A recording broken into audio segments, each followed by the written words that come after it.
Chapter का नाम है पास्ट इंडेफिनिट टेंस। तो पास्ट इंडेफिनिट टेंस के बारे में सबसे पहले मैं जानूंगा कि पास्ट इंडेफिनिट टेंस होता क्या है। पास्ट इंडेफिनिट टेंस का मतलब होता है जब किसी भी कार्य क्या हो, बीत गया हो। जब किसी भी अगर कोई कार्य अगर मैं कर रहा हूँ और वह कार्य क्या हो गया, बीत गया हो, वह क्या है, पास्ट इंडेफिनिट टेंस उसे कहते हैं। जिसमें मैंने बताया था, इसका डिफिनेशन मैंने बता दिया हूँ कि पास्ट इंडेफिनिट टेंस किसे कहते हैं। इसका आइडेंटिफिकेशन बता दिया हूँ कि आइडेंटिफिकेशन होता है कि जिस मेन वर्ब के अंत में, जिसको कहते हैं मुख्य क्रिया, जिस सेंटेंस के अंत में, जिस मेन वर्ब के अंत में क्या हो, या था, ये थी, ये थे, ये भी मैंने इसको लिखवा दिया है। इसका सिर्फ स्ट्रक्चर चलेगा कि पास्ट इंडेफिनिट टेंस का स्ट्रक्चर क्या होता है। स्ट्रक्चर होता है subject plus V2 plus object या अदर वर्ब। अब इसके बारे में जानेंगे कि वर्ब का सेकंड फॉर्म क्या है।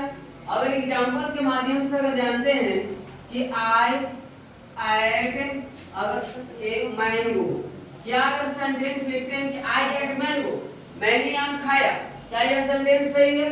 यह सेंटेंस इनकरेक्ट है। सेंटेंस क्या है? गलत है। क्यों गलत है? क्योंकि आई एट मैंगो नहीं होगा। क्यों नहीं होगा? क्योंकि यहाँ पर मैंगो जो है एक सिंगुलर है, सिंगुलर नाउन है। तो याद रखिएगा, सिंगुलर नाउन के पहले हमेशा आर्टिकल्स का यूज किया जाता है। तो इसको हम बनाएंगे कैसे?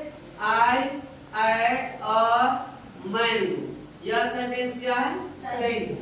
उसी प्रकार से प्रत्येक सेंटेंस अगर मैं लेता हूँ वी सा टीवी, तो यहाँ पर हम लोग टीवी देखे, हम लोग टीवी देखे। उसी प्रकार से यहाँ पर मैंने लिया वी प्लेड क्रिकेट, तो यहाँ पर भी सेंटेंस आप क्रिकेट खेले या आप क्रिकेट खेले थे। तो ये हो गया आपका पास्ट इंडेफिनिट टेंस का स्ट्रक्चर के माध्यम से। अब इसको सबसे पहले सोचेंगे कि सब्जेक्ट कौन है। आखिर प्लेड वर्ब है तो वर्ब में कौन सा वर्ब? अब ये भी तो मुझे जानकारी प्राप्त होना चाहिए। आखिर वर्ब है तो कौन सा वर्ब? तो इसको जानकारी प्राप्त करने के लिए सब्जेक्ट क्या है, यू हो गया। तो सब्जेक्ट को कैसे पहचाना जाता है? How identify the subject. Subject को कैसे पहचानेंगे? तो सब्जेक्ट को पहचानने के लिए हम सबसे पहले जानेंगे कि क्वेश्चन सब्जेक्ट का क्वेश्चन क्या चीज होता है। तो सब्जेक्ट को क्वेश्चन को उठाने के लिए, जैसे यू प्लेड क्रिकेट, आप क्रिकेट खेले, ये आप क्रिकेट खेले थे, इसको सेंटेंस होगा, इसका क्वेश्चन उठेगा कि कौन क्रिकेट खेले थे। क्वेश्चन क्या उठेगा? कौन क्रिकेट खेले थे। तो सब्जेक्ट को पहचानने के लिए क्या चीज से प्रयोग किया जाता है? हु। क्या चीज का प्रयोग करते हैं? हु। यहाँ पर सब्जेक्ट क्या हो गया? यू। यहाँ पर अब बताएंगे कि ये वर्ब का कौन सा वर्ब है? सेकंड फॉर्म है। तो जब सेकंड फॉर्म है तब प्लेड यहाँ पर क्या चीज को डिनोटिंग कर रहा है? एक्शन को। क्या चीज को डिनोटिंग कर रहा है? एक्शन को। मैंने बताया था कि एक्शन जो होता है, एक्शन जो होता है जो V1 से लेके V5 तक, यानी वर्ब का फर्स्ट फॉर्म से लेके वर्ब का फिफ्थ फॉर्म तक, यह जो वर्ब फॉर्म्स आता है यह क्या चीज को डिनोट करता है बाबू? एक्शन को डिनोट करता है। अब जो वर्ब एक्शन को डिनोट करता है, जो वर्ब क्या चीज को डिनोट करता है? एक्शन को। तो जो वर्ब एक्शन को डिनोट करेगा उस वर्ब को हम कौन सा वर्ब कहते हैं? Main verb. कौन सा वर्ब कहते हैं? Main verb. तो इस प्रकार से जब इसको हम प्लेड को हम कौन सा वर्ब बोलेंगे? मेन वर्ब बोलेंगे। कौन सा वर्ब बोलेंगे? Main verb. अब यहाँ पर क्रिकेट है, तो क्रिकेट क्या है? ऑब्जेक्ट है। क्रिकेट क्या? ऑब्जेक्ट। आखिर क्रिकेट को हम ऑब्जेक्ट को कैसे पहचानेंगे? हम कैसे जानेंगे कि क्रिकेट ऑब्जेक्ट होगा? तो याद रखिएगा, ऑब्जेक्ट को पहचानने के लिए, जैसे सब्जेक्ट को पहचानने के लिए इसका क्वेश्चन हु से उठता है, उसी प्रकार से ऑब्जेक्ट को पहचानने के लिए ऑब्जेक्ट का क्वेश्चन क्या चीज से उठता है? व्हाट से। क्या चीज से उठता है? व्हाट से। क्योंकि आप क्रिकेट खेल चुके, आप क्रिकेट खेले, यहाँ पर क्वेश्चन उठेगा कि आप क्या खेले? आप क्या खेले? तो यहाँ पर क्या से क्वेश्चन उठ रहा है? तो जिस सेंटेंस में जो वर्ड अगर व्हाट से क्वेश्चन अगर उठता हो, याद रखिएगा उस वर्ड को हम क्या कहते हैं, ऑब्जेक्ट कहेंगे। क्या कहेंगे, ऑब्जेक्ट कहेंगे। तो इसी प्रकार से यह जो है आपका पास्ट इंडेफिनिट टेंस है।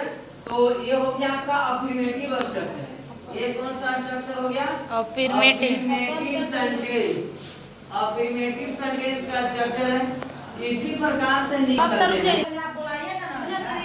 अब मैं अपने विद्यार्थियों से पूछना चाहता हूँ कि अभी जो मैंने समझाया कि इसमें सब्जेक्ट क्या है, ऑब्जेक्ट कौन है और वर्ब का सेकंड फॉर्म है, तो कौन सा वर्ब है।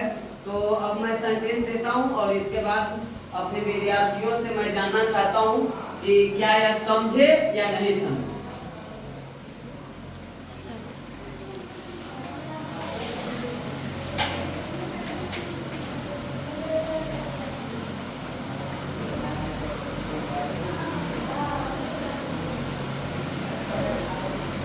अब मैं पूछना चाहता हूं, मैंने दो सेंटेंस लिखा हूं, सी eight an apple, they taut English. अब मैं जानना चाहता हूं कि इसमें सब्जेक्ट कौन है और ऑब्जेक्ट कौन है, और यहाँ पर वर्ब का सेकंड फॉर्म है, तो कौन सा वर्ब है। आपसे मैं ये जानना चाहता हूं, आप ये बताइए।